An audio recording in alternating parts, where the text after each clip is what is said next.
సమానుడైన వాడు అవమానపరచడు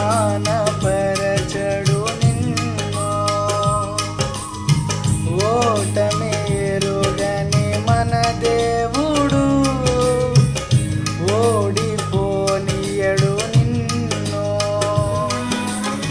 ఘన కార్యాలెన్నో నీకై చేసినవాడు కష్టకాలమందు నీ చేయి విడచునా.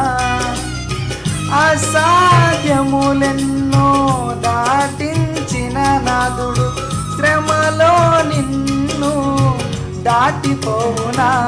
సియోను దేవుడే నిన్ను సిగ్గుపడనివ్వడు, కనికరపూర్ణుడే నీ కన్నీరు తుడుచుము. సియోను దేవుడే నిన్ను సిగ్గుపడనివ్వడు, కనికరపూర్ణుడే నీ కన్నీరు తుడుచును. ఆమేన్.